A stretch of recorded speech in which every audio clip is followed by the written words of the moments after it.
सुरुवातीला आपण कर्जमाफीचं विभागनिहाय झालेलं वाटप बघूयात। त्याच्यामध्ये अमरावती विभागामध्ये 1372 कोटी रुपये वितरित करण्यात आले। छत्रपती संभाजीनगर विभागात 932 कोटी 7 लाख काही हजार रुपये वितरित करण्यात आले। कोकण विभागात 108 कोटी 85 लाख 54 हजार वितरित करण्यात आले। नागपूर विभागात 544 कोटी आणि 70 लाख 34 हजार 130 रुपये वितरित करण्यात आले।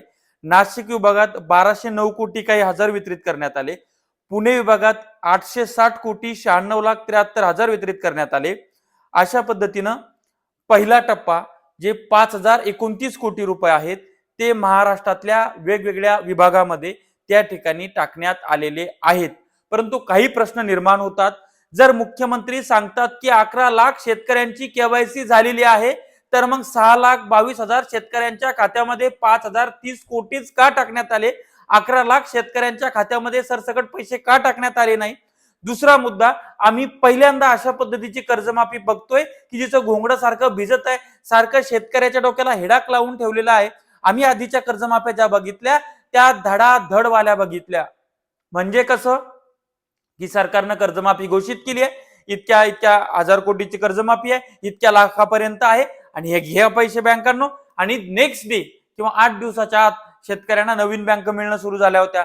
आज 2 महिने झाले तुम्ही तेच तेच दाखवता आहात आणि हे सगळं दाखवत असताना मुख्यमंत्री म्हणतात की 2 महिने, म्हणजे त्या दिवशी मी एक जो व्हिडिओ बघितला त्याच्यामध्ये म्हणत होते 1 महिन्याच्या आत आम्ही 80% कव्हर करू, आता 2 महिने लागतील म्हणतात।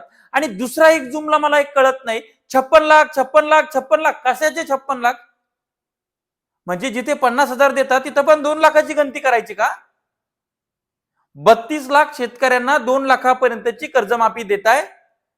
उर्वरित सगळे शेतकरी हे 50,000 रुपये अनुदानाचे आहेत।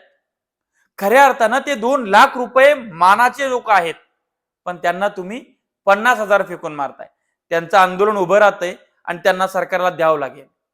परंतु सरकार, मुख्यमंत्री देवेंद्र फडणवीस, कधीपर्यंत तुम्ही चाटा मारणार? ह्या कधीपर्यंत? म्हणजे तुम्ही आता 2 महिने सांगताय, आता ऑगस्ट चालू आहे, सप्टेंबर ऑक्टोबर म्हणजे दिवाळी येते।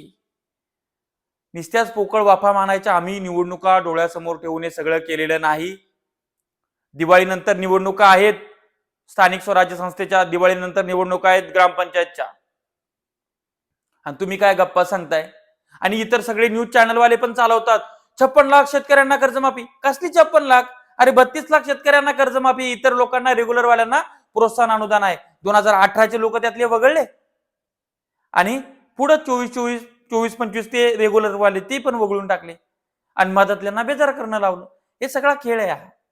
त्यामुळं जागरूक राहा, सजग राहा, यांच्या भूलतापांना, यांच्या फेक नॅरेटिव्हला बळी पडू नका। हे शेतकऱ्याला बेजारच आणि बेजारच करत आहेत। काय वाटतं लिहा कमेंट्स मध्ये। शेती माती संस्कृतीसाठी अशाच नवनवीन व्हिडिओसाठी चॅनल सबस्क्राईब करा, साईडला बेल आयकॉन दाबा। धन्यवाद।